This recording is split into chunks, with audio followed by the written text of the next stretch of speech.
Hello and welcome to Breaking the Cycle. My name is Alan Hyde, and tonight we are joined by a special guest, Don Hooton, president of the Taylor Hooton Foundation.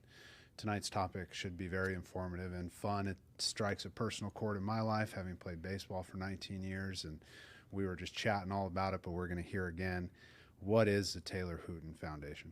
Yeah, well, first of all, thank you for having me on the show. Yeah. I love what you guys are doing, and it's always just great to have a different platform to share your message on. So the Taylor Hooton Foundation was formed in memory of my younger brother, Taylor. If you can think back at some point in your life, somebody has suggested to you to change your physical appearance, right? As athletes, you got to get bigger, stronger, and faster. For some of us, you might need to lose weight, or you'll hear your parents like, "Oh, maybe you shouldn't eat all that food," right? Mm-hmm. Or some parents like, "You need to put some weight on." And these words are powerful, as you know, so they stick with us. And so my brother was a junior in high school, loved playing sports, all different types of activities. He was about 6'1", 6'2", 180, 190 pounds. So already a pretty big kid, right? Again, you're 17 years old. Your body's still developing. And it was suggested to him at that time, if he wanted to make varsity and go on and play college sports, even professional sports, that he needed to get bigger, stronger, and faster in order to do so. Well, at that time, half of the kids on Taylor's team were using anabolic steroids to achieve those goals. So as you know, in a group of your peers, like, okay, this is how they're achieving these goals, I'm going to do it too. So Taylor began buying anabolic steroids at the local YMCA, close to where we were living in Plano at the time, and began using these drugs. So he started experiencing some of the very textbook side effects that I'm sure we'll get into that people are familiar with, from the acne to the rapid weight gain to puffy cheeks and oily skin and all of that fun stuff. But he was also experiencing some of these anger outbursts, as well as some of these depressive episodes. And so my parents had him see multiple doctors. Nobody ever asked about testosterone or if he was on any type of anabolic steroid. And one of the doctors that he was seeing at the time had recommended to him just to quit cold turkey, because he had confided in her that I started experiencing all of this stuff after I began using these anabolic steroids. And so she said, well, just stop taking them all together. Mm-hmm. Well, so now you got to figure, you got a 16-year-old young man who has put all this exogenous testosterone in his body. So the brain's saying, man, we've got way too much testosterone. Yeah. So the body's going to suppress natural testosterone production. And when he came off cold turkey, there was no post-cycle therapy that's been talked about, or there's no doctor monitoring this. So Taylor's walking around now with what everybody knows today as low T. Right? So he's struggling from this depression and winds up into depression that was serious enough that he wound up taking his life. And that was July 15th of 2003. Mm-hmm. So we formed the Taylor Hooton Foundation, is named, with a mission to enlighten the world to the truths about all of these things, appearance and performance enhancing substances. Yeah, and now you guys are partnered with the MLB and traveling the nation and educating kids from, really young ages all the way through up into the professionals who are helping these kids make proper decisions. It's a beautiful thing. When we were talking about your podcast that you're doing, which we'll plug here for you guys for just some more listening pleasures at the end of this conversation, or just anywhere we plug it, we'll talk all about it.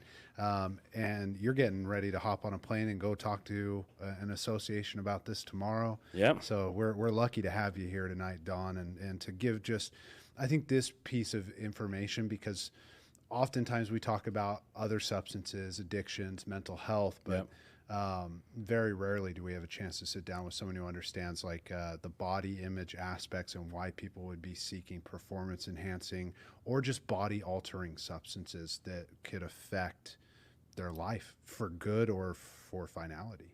Yeah, and I mean, it all goes back to mental health if you think about it, because everybody that's listening or watching us right now can go back, you can close your eyes and think to that time that an adult, whether it was a parent, loved one, coach, whomever, suggested to you to change your physical appearance. Yeah. And, with these words being so powerful, I mean, it's like, okay, here I am, 50, 60, 70 years old. I remember when so-and-so told me that. And we just live in a different world today where there's a lot of information that you have at your fingertips, whether that's good information or bad information. I mean, you can find good and bad information on any topic you want. Yeah. But sadly, I think it's affecting young people and even adults, their mental health, as far as this is what I have to look like in order to fit in or be loved or be accepted into a peer group. Yeah, it's interesting too how you were describing just the progression for your brother is very similar to the way it was presented to me when I was in junior college. Here I was 6'5", pretty big dude. Yeah. And it was still being recommended. Hey, if you adjust, you would go pro like that. And it's enticing. It is. I was telling my significant other, it was like I had a decision at that point, a crossroads in my life, because that was when information was starting to come out, probably largely because of your foundation, which is funny because here we are talking now. But like that information was coming in towards that like late 2008 to 2010 timeframe when it first was offered to me. And I made the decision then and there, I either make it natural or I just don't have it. But my size, whatever, it's like it either happens or it doesn't. Yeah. And not everybody is going to sit down and make that decision. They need more time and education. Yeah. And that's the thing. I mean, it's, these drugs have a lot of what I would like to call quote unquote positive effects. I mean, my brother put on 30 pounds of muscle within 6 weeks of using it. So, I mean, for a lot of kids or even teens, adults, you start putting on that kind of weight, we get rewarded for it, right? I mean, your squats jump up, your bench press goes up, your 40 time goes down, right? So everybody's, wow, this is really good. So you get a lot of positive reinforcement, and nobody's wanting to have this discussion that there are no shortcuts, right? There's no shortcuts in life. There's no shortcuts in sports. I mean, even in business, you think about it. I mean, people try to take shortcuts and they get in trouble. And it's just really, like we always like to tell parents and stuff, like just be open with your kids, especially when it comes to this topic. And you might be thinking to yourself, well, I don't know anything about it. That's okay. One, I mean, we have a lot of resources to help with that. But the other part is just hear, like if they come to you and they say, hey, I want to, take protein or I want to take creatine, ask them why. I mean, what got that in their head? How can we sit down together and do some more research on some of these supplements? Because those are very safe supplements. But, let's sit down with the family physician as well, and let's discuss some of this stuff versus, you have a lot of parents that'll either put up the brick wall or I don't want to hear about it. And they're not really asking the young person as to, what are you looking to achieve with this? Yeah. Well, even with protein, I had this teammate when I was in junior college, my sophomore year, and I think and you can add on this one, but I'm pretty sure you would agree with this and you could give us more of the information. Protein is a supplement. It is not a meal, right? And so this guy was drinking it 3 times a day, skipping his meals. By the end of a week of doing that, he couldn't shit. Yeah. Oh, I bet. Yeah. I bet his stomach felt real good too. Yeah. He was lucky that he didn't have to get his stomach pumped. This is real stuff. It's like, I think there's this part of society, especially with the internet and access to information, that we forget that like a lot of people they're just humans and they're going to make some really bad decisions. And so the education has to be backed up. It's kind of like I was cracking up. I got this gift the other day for somebody. It was a toy, but when it was advertised, right, by some foreign company, it's this big old toy, but it comes and it's like this. And in the US, that's illegal, right? Yeah. But I think in the context of what we're talking about with performance enhancing drugs and supplements and things like that, is like we need more regulations on the front and back end of the education around there are maybe benefits, but here's what you're trading. Yeah. And you're right. I mean, especially when you focus on like the protein aspect, everybody thinks, hey, if I just consume a bunch of protein, I'm just going to get jacked. And that's not the case. Protein helps obviously recover, muscles recover. It does help muscles to grow and build muscle and all that. Don't get me wrong. But food first, always, right? So, like if you've got to eat, let's say, 100 grams of protein a day, that's not easy to do. It's easy if you had a shake, but what you're seeing now is a lot of young people, like you even saw when you were in junior college, just 3 protein shakes a day and using that in lieu of food. It's a dietary supplement. In fact, Men's Health just released a documentary called Generation Flex. It's very well done, focused on just high school boys. And one of the kids was just consuming dietary supplements instead of food. He thought that was the right way to do it because, again, that's what he's hearing on social media. Right. He's watching on YouTube, these TikTok videos. It's just there's not enough information out there, right? And, there's no shortcut to it, right? If you want to add muscle and you want to gain weight, you need calories, you need good protein. So, I mean, it's like protein powders are expensive. Yeah. So it's like, you can chicken breasts, like peanut butter, like there's lots of high value protein foods that people can eat in lieu of these, right? But again, there's always a necessary means for some of these dietary supplements. Like protein powders are very, very safe, but they're not designed. That's why they're called a dietary supplement, right? They're not designed to be a primary food source. Yeah.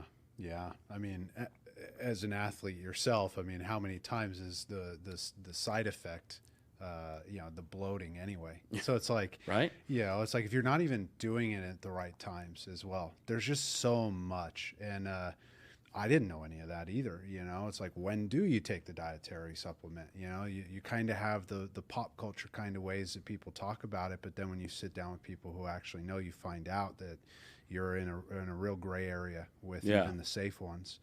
But the more dangerous ones, which is your guys' mission. And when you go out and talk, let's maybe kind of break it down a little bit and let's go for the big fish first. There's a few we could go for, but why don't we spend a little bit of time talking about anabolic steroids? Sure. Because it has such, like you were highlighting, impact on mental health. Certainly. Come downs. There's also, I think, really important things just in my basic knowledge that I'm aware of like, this can cut into your years of life. This can really, really affect you. So where are people getting this stuff? Is it still kind of the main one that people are going after? How often or how early are you seeing people get their hands on this kind of stuff? That's a good question. So I guess we can start with really the drug itself, right? Anabolic androgenic steroids. You have your anabolic effect, which everybody's very familiar with, right? The effect that's going to cause your muscles to grow and grow rapidly. Right. The androgenic effect will cause people to have more of these like male-like characteristics come on, right? Mm-hmm. So deepened voice, added body hair, right? Like excess body hair, balding, all these sorts of things will take place. And there's a lot of great uses for these drugs. I mean, they're, obviously they were developed to help people that have low testosterone, that like muscle wasting type diseases, cancer, right? So you take somebody that has again, it's very dangerous, some types of cancer, but you think somebody that's on chemo, somebody becomes very weak, their muscles are deteriorating, or they have some sort of debilitating disease. You can use testosterone in these sorts of, scenarios where it can help them rebuild muscle to fight the disease and live a normal life. But sadly, like any other drug, they're abused, right? So, people are looking to change their physical appearance, right? They're looking to, whether they're cut weight or, add muscle to their body. And it's being widely discussed on social media. So what you're also seeing now, probably more than any time in history, there are more doctors that are studying these types of drugs where, you're seeing low T centers where you can go in and have your testosterone levels checked, but again, testosterone levels are especially in the male body, right, are a reflection of what are we putting in our body, how do we take care of our body through foods.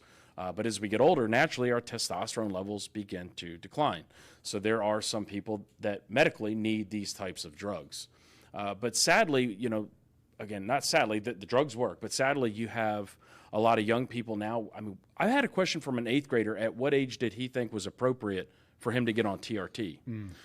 I had a 13-year-old that had convinced his father to take him to a low T clinic, and his dad went with him to have their testosterone levels checked.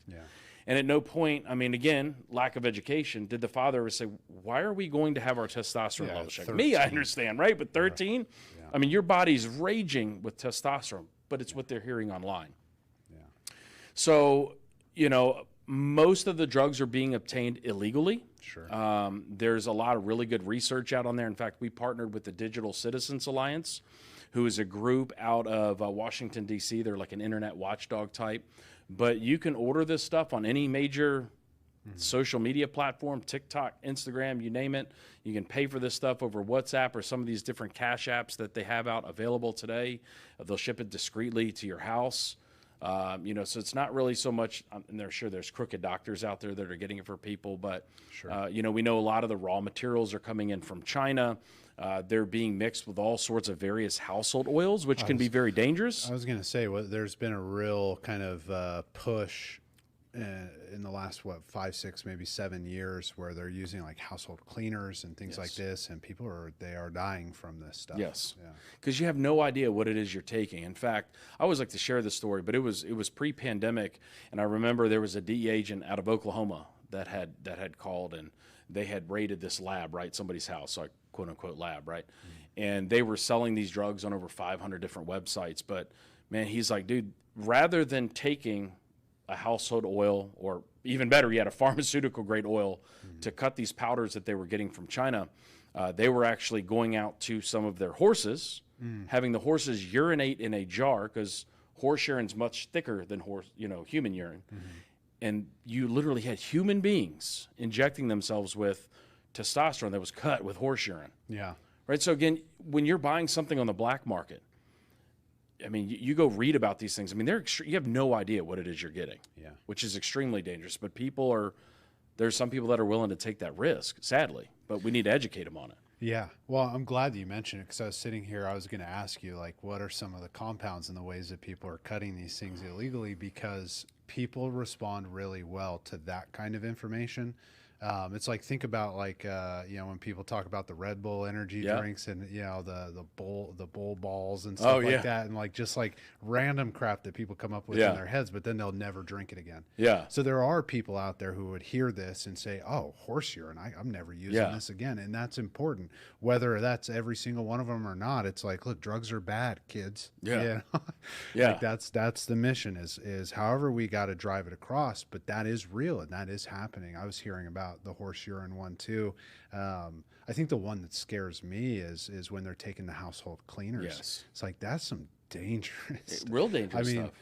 The horse urine is dangerous in its own right. It's also just nasty, but like when you're cutting stuff with house cleaners, it's dangerous for the people who are making it and distributing it and using it. It's just bad all the way across the board. Yeah, and it's interesting you mentioned drugs, because when my brother was using these, so he was 16, and I was playing Division I baseball at the time. I knew a bunch of the guys on my team that were using these types of drugs.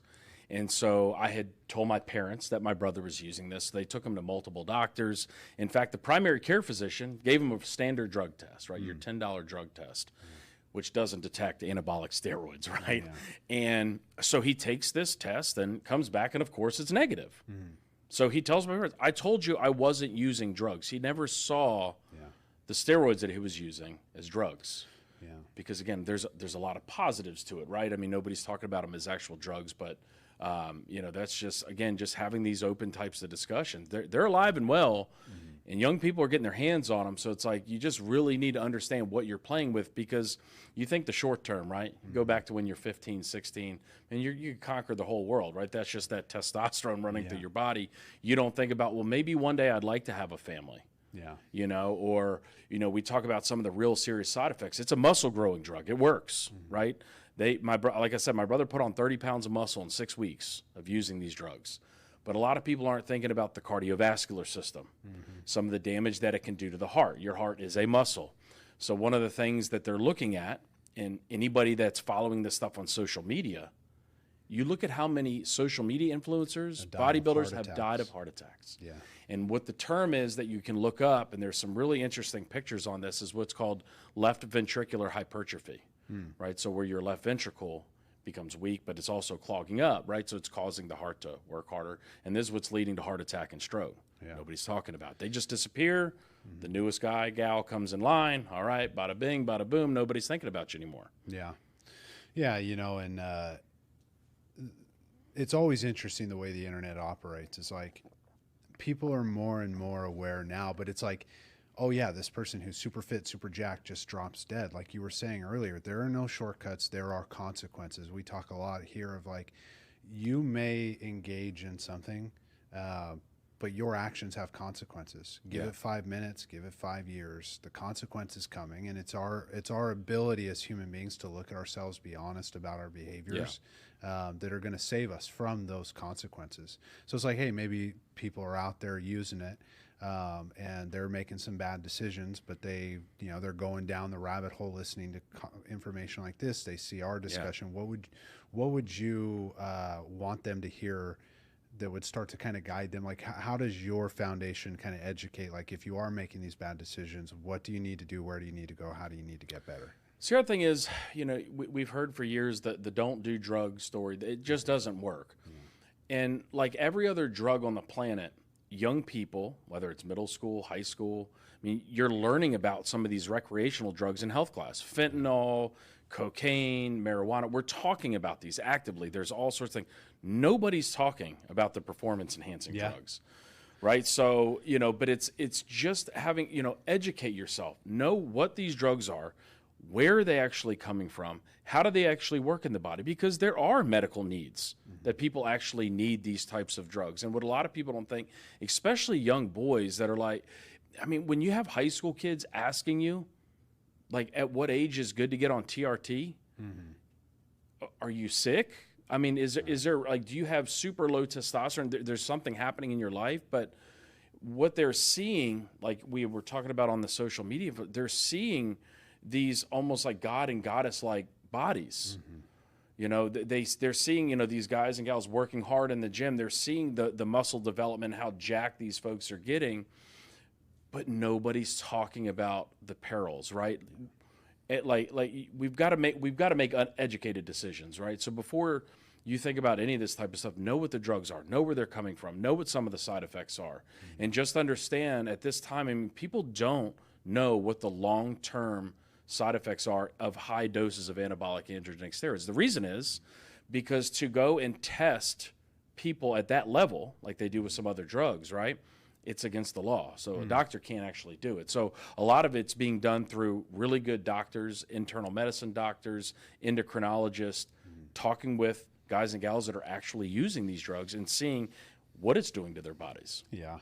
Yeah. Well, just the image of it too, because we see it every day when you open up the social media. It's like the human body does not naturally look those ways. All right. And that's always an important one, because there are people who talk about those aspects, and I know your foundation does, but it's like, look, from a former athlete who worked out 7 days a week, was lifting heavy weights, never ever got anywhere near looking like that, and I was doing things that I'm sure people on those steroids couldn't do. Yeah. Right. So it's like we've got to get back to a push of like what is the natural progression and just those flows of life, because I thought you had injected a really good point of you're not thinking at those young ages that you want a family someday, but that's the good stuff in life. Yeah. The sports and the performance, that's all great, and it's going to open doors, but your interpersonal relationships, the life that you build with people, that's the good stuff, right? Let's get you there. Yeah. And a lot of people don't, I was like talking about the cheating aspect, because if you focus on sports just for a minute, there's a lot of athletes that take pride in getting to the peak of whatever sport that they're in, doing it the right way. And you have to think there's a lot of folks that have cheated along the way. Right now, it's a small percentage of them, but I mean, it's robbed athletes of gold medals. Yeah. I mean, you think it has robbed athletes of contracts. Yeah. Right. So I'll never forget there was a center fielder that played 10, 15 years in the big leagues. Played for, I think it was it's either Philadelphia Phillies or Mets or somebody. His name will come to me in a minute, but I remember sitting down with him because it was kind of cool. I watched him play growing up, and we were at a doping conference, and he said, I had a decision to make. I had just turned 30. I've got a young family. I've got a nice income. I'd like that income to continue. So I had to sit down and make a decision at this time. Was I going to use performance enhancing drugs and hopefully compete with some of these 18 and 20-year-olds trying to take my job? Yeah. But he's like, I had to go home and look my kids in the face, and I never wanted to say, Dad, or look at them and say, kids, Dad took a shortcut to stay in the big leagues. I did it the right way. It was my time to retire, let somebody else take the reins. But it was listening to stories like that. But I mean, he could have very easily, hey, let me just hop on some drugs for a couple months. Maybe it'll extend my career. Maybe I can sign one more big contract. And a lot of people don't think about the cheating and how it's robbing others, but also robbing the game. Yeah. And just the integrity of the game. Integrity is right as you were saying it. It's like when someone comes in and they're using drugs, right? Like illicit drugs, which we would put a lot of steroids in that realm. See how interesting the conversation has become pervasive. It's like you and I know that these things are being utilized in illicit, like really illegal ways, but we distinguish it for some reason, right? Like they're different. But let's say like the way society traditionally thinks of illicit drugs, heroin, cocaine, things like that, they're coming into treatment. I'd worked in treatment for years and years. And the objective we're hoping is that you leave with some integrity. Yeah. Right? Yeah. That you can stand 10 toes forward and tell the truth. All right, because without that in your life, you're not getting very far, especially like when we're looking at young men. Yeah. Right? This is something I can tell as we're discussing is like, as men, we've got to be able to look each other in the eyes. No, we're not taking shortcuts. Here's my truth. Let me hear yours. Let's figure out, right, how we're going to work together. If you don't have that skill and an ability to get along with people because you're cutting corners and screwing people out, you will not, down the road, someone's going to catch you in that back alley. It's coming. Yes. I mean, you can't, I mean, again, there are no shortcuts. At some point, it's like it all comes to fruition, right? And that's just, I mean, really the whole kind of discussion behind this is just having an open conversation about it, getting people to understand, you know, what these things are and decisions that you're going to have to make. Because I can promise you, out of almost any other drug, again, depending on the lifestyle that you live, and you would think, you know, oh, well, you know, these drugs are being sold in a black alley somewhere, and you know, these are really horrible people that are using these drugs. I mean, the type of people that typically are getting on, you know, PEDs, and they're going to be your top performing athletes. They're going to be really good kids. Like, my brother was almost a straight A student. You know, he was top of his class. He was a really good athlete, good looking kid, had a lot of friends. So it wasn't like he was looking to hide or escape. He was just looking to better himself, change his physique. And it's like, we've got to kind of, you know, have sort of a shift of a thought process of this, right? Where it's not just your top performing athletes. I mean, we're talking about, you know, high school girls, high school males, middle school kids that are looking to do this stuff strictly to change the way they look and feel about themselves. Yeah. And that's really the driving point, is like, there's a thread that exists when you just try to look at an addictive process. Right. There, you think of the bum on the street. It's like, well, that didn't work even for the development of AA, right? Because you had the CEO who was drinking like a fish. Right. So we have to shift the perspective away from there's one type of person who does this, that we are affected by these early messages, and social media has been a real culprit. A lot of really good parents out there trying their best, but it's hard. Yeah, you see it firsthand. It's like they latch onto this stuff like it's crack cocaine. And they are ready and rearing to go with whatever these influencers are saying. You know? And what's interesting is we're learning about a lot of this stuff from the kids. I mean, obviously the drugs are out there, but it's like we listen to what the kids are saying. So about a year ago, I was right here in Dallas. I'd finished up a program with some 8th graders. We talked to some 9th grade students before talking to the 10th, 11th, and 12th graders. And following the 8th grade program, 2 or 3 kids came up afterwards. They're like, hey, man, what do you think about tren, like short for trenbolone? It's not approved for use in humans. It's, you know, it's a veterinary type drug for cattle to help them, you know, become hungry, grow muscle, and all that stuff. And but very, very powerful anabolic steroid. And I'm like, we hear it's safe. What are you talking about? So they started showing me, you know, on TikTok and YouTube, like these guys they're following openly talking about it. And then we started to have more high school kids that were asking about it, like, hey, I hear tren's safe. And I'm like, you guys can't possibly be talking about trenbolone, right? So that's where we use our podcast, where it's like, okay, I mean, if we're having questions about whether like the most powerful anabolic steroid on the planet is safe or not, we need to be doing a better job of education.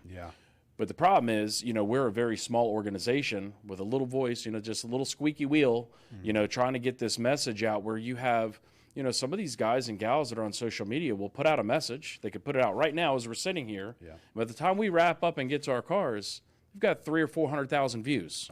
Right? It would take us years to get to that, right? And so that's sort of the thing. It is the messages that they're getting online, but it's also how do we counteract that through just having these types of discussions, especially with things, you know, like trenbolone. So that's why, like on our podcast, we believe, okay, well, like let's bring on a doctor, somebody that can tell us what these drugs are, why these drugs were designed, and then let's bring on somebody that's actually used these types of drugs and how it affected them. And I mean, there's not many people I've ever talked to that have said, hey man, I've been on trenbolone before and it was the best drug I've ever taken. Everybody will tell you how horrible it was and the misery they went through while they were, you know, on a cycle of this stuff. It's like you said, it's not made for us. You know, and some of those people end up looking like those cattle. I mean, they get huge, which is, you know, look, fine. for your views and clicks and likes, whatever. I'm not here to personally. First of all, I don't want to be the target of them getting pissed hearing me say some shit about them. I don't want them showing up angry at my doorstep. Yeah. I know that. I'm a big dude. Hey, it's cool, man. Yeah. Do you, boo Yeah. boo. But the kids, man, this is why we Yes. need the regulations, or else the smaller voices that are making impact, they don't get heard in the proper channels, right? Without the regulations, because these people are popular. These things are popular. There is a very insidious part of the internet. We talk about it often here with conversations on mental health, is that the flip side information that is completely the wrong path to follow as far as taking care of your mental health will be what goes viral, while the most astute clinicians who are talking about what you could do to actively take care of yourself will never go viral. And that's any industry, no matter what. There's no need to cry about it or whatever. We make sure our voice is heard, because the consequences that are going to smack that person into reality, right? It's like you'll hear anybody in any pain talk about the gift of desperation. It's coming. It's coming. And steroids brings it like nobody's business, because a lot of people are high performing athletes, and then those consequences hit, and it's on a stage that's like, well, we could not have reached you before you were ready to fall. And that's why we're super thankful for our partnership with Major League Baseball. We came alongside baseball in 2005 following the congressional hearings. So they've given us a platform, to deliver education programs in all 30 major league parks. They've given us a platform in schools. We actually had a 3-year relationship with Alex Rodriguez. So if you remember, what's interesting about what we call our All Me League, which is how we sort of developed, our All Me Assembly programs, which is a registered trademark of ours. So when Alex was implicated the first time for performance-enhancing drugs, if you went to Google right now and you did Don Hooton A-Rod, you'll see a picture of my father and Alex shaking hands in Tampa under, well, the tent's no longer there, but it's spring training, under the tent, like doing this big press conference. So for a couple of years, Alex was making very generous donations to the foundation. We were using those dollars to go out and deliver education programs, of which some, imagine like we'd go into a Boys and Girls Club or a high school, and we'd do like a 45-minute presentation, but then Alex would come in as a special guest and talk to the kids. So the kids would go bananas. And then, as you know, he gets tied up in the whole biogenesis scandal. And we said, you know what? We don't want to become the organization where these performance-enhancing drug users come to rehab their image. Because we know, right, the majority of athletes out there are doing it the right way. But it's sad because they're not being recognized, right? Like nobody, let's say you have a guy that goes on a home run tear. Well, he's got to be on the juice, right? He's got to be using steroids, where, what we want to be able to do is highlight some of these athletes. So what we did was we formed the All Me League, and I'll never forget it. At one of the years at winter meetings, I believe it was 2015, we were sitting with Major League Baseball, said we want a representative from all 30 teams to voluntarily step forward to be part of this All Me League, to send a positive message to kids, right? To talk about like, hey, I can do and make it to this level, whatever you do in life, without the use of drugs. And so I remember thinking, like, I think they told us if, we got a couple guys would be real successful. And by spring training, the end of that year, we had 13 players. And today we've got players from all 30 Major League Baseball teams. Some of them have multiple players, right? And these are some of the biggest names in baseball, where Getty Images donating their images. Major League Baseball actually puts some of these print PSAs that we've developed with these super cool action photos of them with real positive messaging, in the programs for like the league championship series, the World Series, the All-Star game. So we're just trying to make a positive impact to these kids, because again, you're getting a lot of noise from the PED users, right? A lot of noise, but there's so many more athletes out there, even in the fitness industry, that are doing things the right way. And it's like, those are the folks we need to recognize. Those are the voices that really need to be heard. And they're doing the things that the kids watching actually want to do. Right? It's like the professional athletes and things like that. That's what kids actually want to do. No, there's this, someone was sharing, I heard on a podcast the other day, it's like no kid wants to actually be a social media influencer, because if they get there and are successful with it, they'll realize like how mundane a lot of it really is. I mean, as cool as some of the stuff is, like when you were walking in, we were looking at some of the equipment, it's like there's the work behind it and the things that you and I choose to do, and they'll see that as well.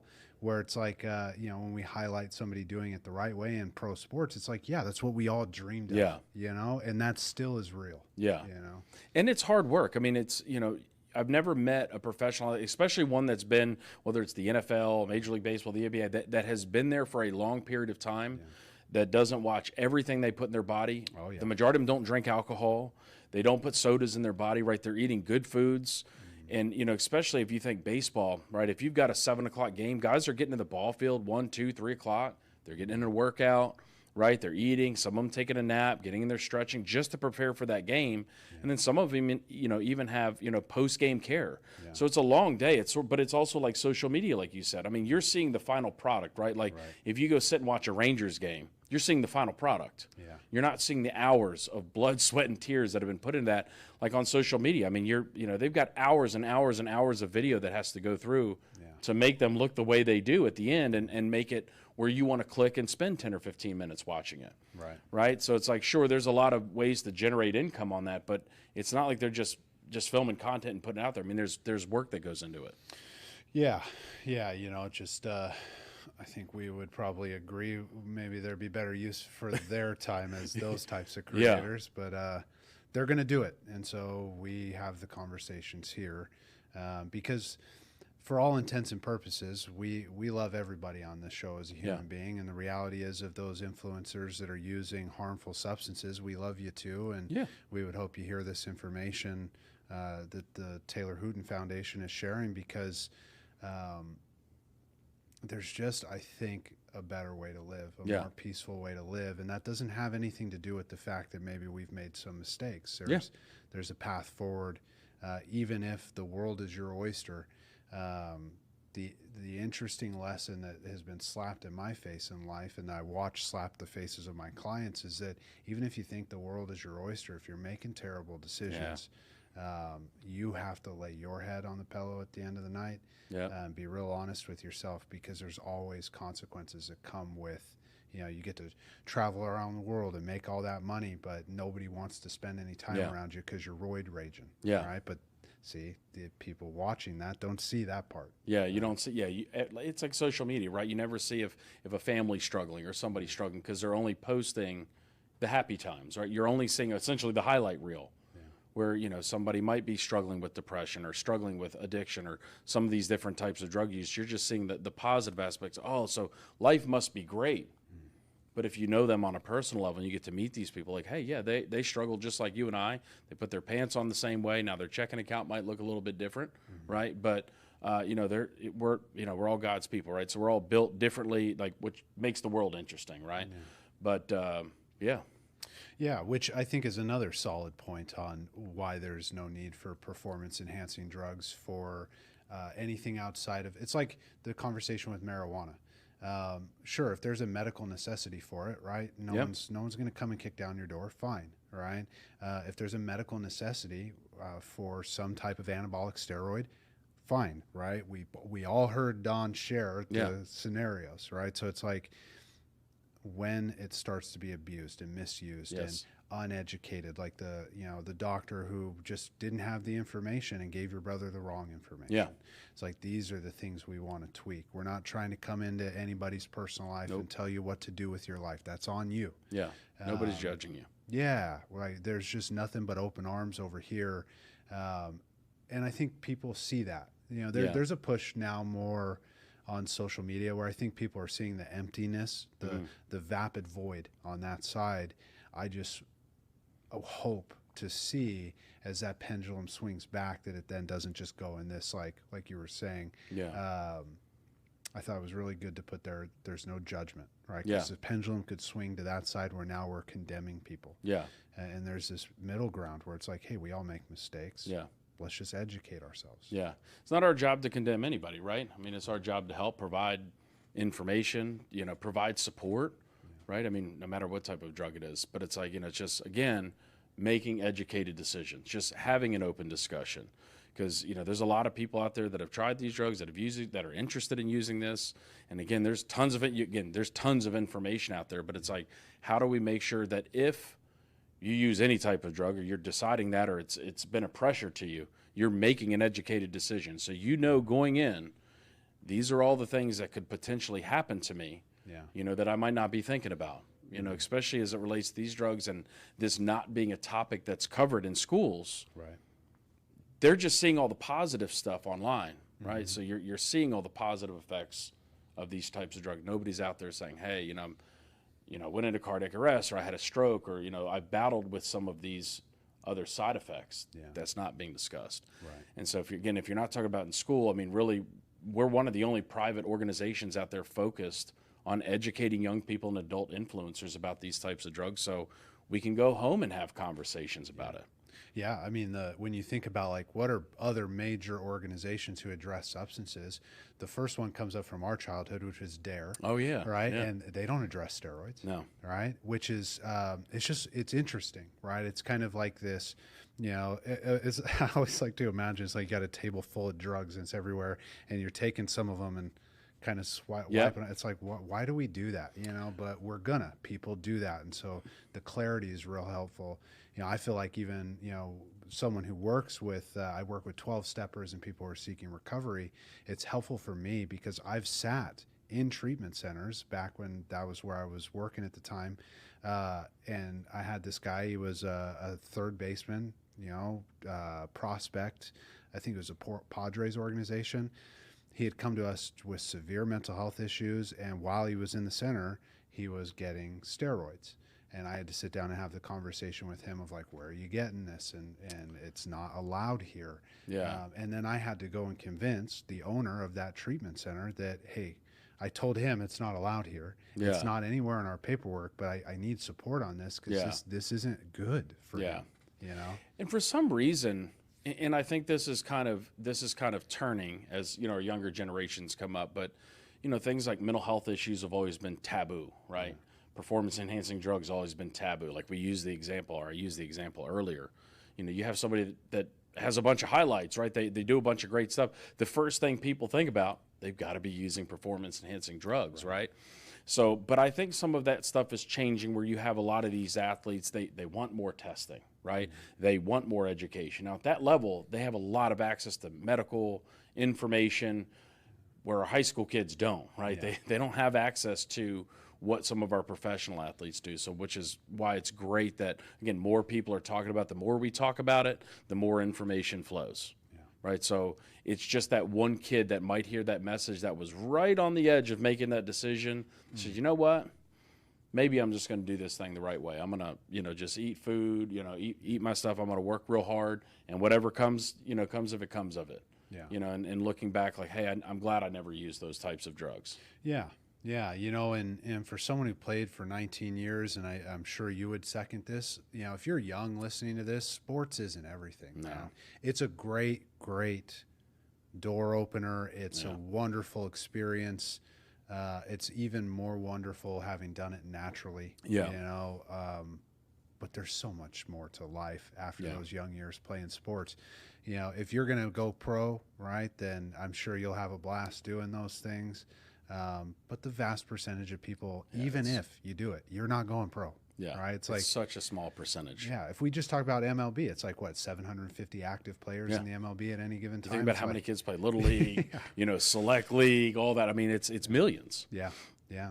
So, you know, it's there's a whole life out here without those things. Nobody is really walking around thinking about how you look anyway. Yeah. You know, if you're on the side of the body image stuff. We had a therapist on a couple of weeks ago talking about the mental health side of body image in small children. And we had kind of talked about that aspect as well. As like, you're the only one thinking of that image, right? And you were touching on it earlier of like how pervasive it is when it gets pushed in there at a young age, where then it was somebody else's. They gave it to you, and now it's become your narrative and your image. And you just think it's normal, and that's kind of what's going on. It's like, that's what we try to tell parents. You got to be real careful, right, when you tell a kid to get bigger, stronger, and faster today. When we were growing up, I mean, the internet was just coming around, right? But you tell a kid to get bigger, stronger, faster, I mean, they can jump on AI, or they can, you know, like you just start Google, like, how do I gain muscle? How do I gain weight? Next thing you know, you're down a rabbit hole getting all sorts of information, some of it good, some of it bad. Like, there's a lot of really good influencers out there that they're definitely on gear, steroids, right? They're definitely on performance enhancing drugs, but they have a lot of good information, proper nutrition, great diet. I mean, they're in the gym working hard, all those sorts of things. That's good information, good takeaways. It's just the sad part is, our kids aren't stupid, right? They know, especially you're 40, 50-year-old man and you're extremely ripped, with all this extra muscle, like that didn't just come from working out, depending on obviously the physique, right? But yeah, and those especially on men, those crunched up veins. It's like these things aren't natural. Which, hey, look, it's fine. That's how you think you want to look, but make sure that that's actually your genuine thought and not for somebody else. I think that's a big cornerstone, right? And I'm curious if you would agree with seeing as many kids as you do, is like, just slow down and make sure that it's your decision. This isn't some outside influence. This isn't some way that you think other people will accept you like you. Yeah. I mean, we just live in a world where, everything it's like, I've got to get from point A to point B just as fast as possible. Yeah. That's how I'm going to be accepted. That's how people are going to love me. That's how I'm going to make it to the next level in sport. And it's really, really hard. I know I was at that age one time, but to step back and see the whole perspective. Yeah, it's important because that perspective is going to come into view quicker than you think, and it's hard waiting for it, but you'll get there. You know? And plus, like we were talking about with the hard work earlier, it's always a great experience when you've put in that hard work, you've done it the proper way, and got the reward that was afforded to you. Yeah. And you'll look back, and it's always hard to, it's kind of like the dad advice, right? You kind of look back like, man, I'm glad I did it that way. Now, it was hard to see perspective at that time. Like I still tease my dad today. It's like, man, some of the things I wish I would have listened to you. You were trying to help me out. I thought you were stupid. I knew better, right? And then if I would have just listened, I would have been able to learn from you at that time because you've had those experiences. But sadly, I mean, without failing, we can't get better, right? Yeah. So you're getting ready to go and speak to, what was the association you're speaking at? So tomorrow morning, I've got a flight out of Dallas heading to Denver. We're going to be speaking to the Colorado Athletic Trainers Association. So it's their annual meeting. We have about 45 to 50 minutes to present. So, athletic trainers from around the state of Colorado, they're likely going to be offered CEUs, but we're able to give them a perspective of kind of what's going on in some of these schools. What are the kids talking about? What are some of these substances that they're using? What are some of the things they can look for? And what's great about athletic trainers, I mean, especially being in sport around some of these student athletes, they're getting tons of questions as it is. Yeah. I remember ours at both the colleges I played for, they were definitely fielding those questions. From those teammates who were on it. Yeah. And now more so than ever, because I mean, you have all these different supplements and pre-workouts and SARMs and peptides and everything else, that runs the gamut. I mean, they're just getting bombarded with all these questions. Like, whoa, what just happened to food? Right? What just happened to eating and training? But again, that's the world we live in. So it's just, working with organizations like that, just to, again, keep the discussion going. Yeah. We really have morphed into a society that's just trying to shove a bunch of different things into our mouth hole, aren't we?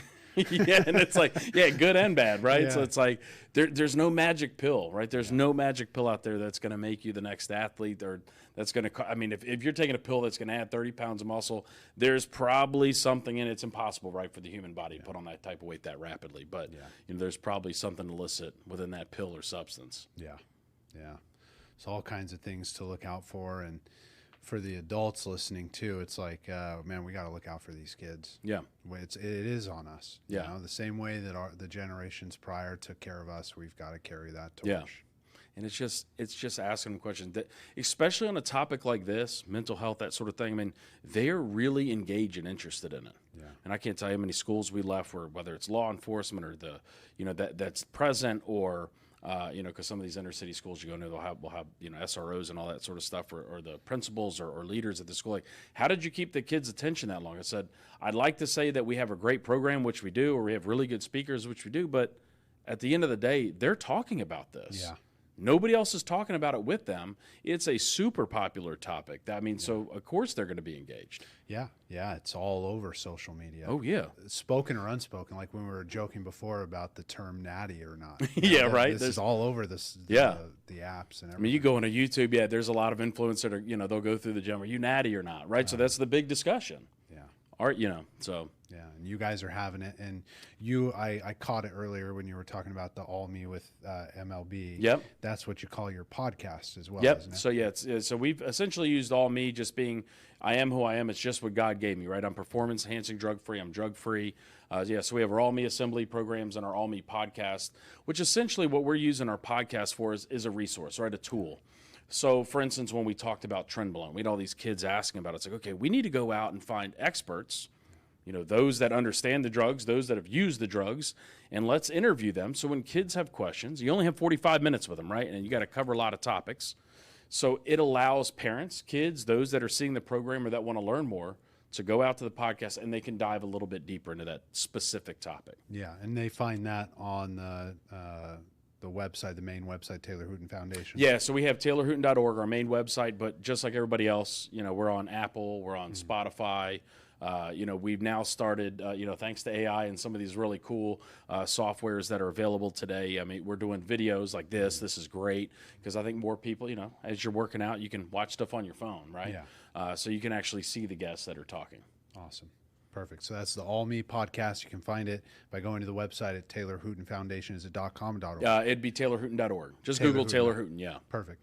Yeah, that's how when we were talking about it initially, I found it. I went through the website and found Okay, it. So cool. You can find it that way. You can also search it straight up on Spotify. We tested that as well. So Great. You can find the All Me podcast. And if you want to get involved and donate to the Taylor Hooton Foundation, do they just go straight to the website? Yeah, go straight to our website. You can do a one-time donation, you know, donations, you know, over a month or, you know, over a year, however you'd like to do it. And all of those get put towards our education programs. Awesome. So that allows us to get into even more schools and see more young people and adult influencers. Yeah, absolutely. Yeah, we'll make sure when we put this further out on YouTube that we have those links available thank you. as well. Yeah. Thank you. I have a question I ask all the new guests. Yeah. If we were going to build a mental health amusement park and you got to build a ride there, what would it be called? What would it do? What color would it be? That's a really good question. For some reason, a roller coaster comes to mind. Just because I mean, you know, in life's a roller coaster, right? You have ups, you have downs. Some's a lot of fun. Sometimes it's scary. Sometimes it makes you sick. You know, all those sorts of things. I don't know. For whatever reason, it comes to mind. Life would be the name of the roller coaster, right? It would be epic, though. I mean, it would be, you know, super fast. It would be the biggest that, you know, it would have to be built in Texas, right? Because we do everything big here first, right? But I think, yeah, I don't know why those stick out to me, but would it be a wooden roller coaster or a metal? Steel. Definitely steel. Yeah. What color? Red. Red. Okay. I don't know why, but yeah, we'll take it. Yeah. Cool. While we have a captive audience, any last words you would share with those who enjoyed the message tonight? No, I just appreciate everybody tuning in, listening to this discussion. Appreciate what you guys are doing. You know, mental health is a huge piece of this. Yeah. And it's something I think our younger generation is more open to talking about. Obviously, I lost my younger brother to suicide, so it's important to us, our family, the Taylor Hooton Foundation, that young people know, you know, they are loved. I mean, even adults, we're all loved. And it's just, we just need to work together, right? Yeah. And just understand that you never know what somebody's going through that day. So it's, you know, just treat everything with compassion, with love, you know, and I think if we could do that, the world would be a better place. Yeah, absolutely. Yeah. Well, and I imagine this isn't the last time we'll have you on here. If you guys like this, we'll get Don back on. Yeah. We'll maybe bring some of your team, some others that you've interviewed, and we can just kind of keep this conversation rolling. Yeah, I would love that. Not just around the substances, but around the mental health and around the education you guys are providing. Yeah, I would love that. Yeah. Well, thank you for coming. No, thank you for having me. This was great. Cool. Yeah. Ladies and gentlemen, we break the cycle here every Friday night at 7 p.m. Central Standard Time. We will see you next week. We love you. Take care.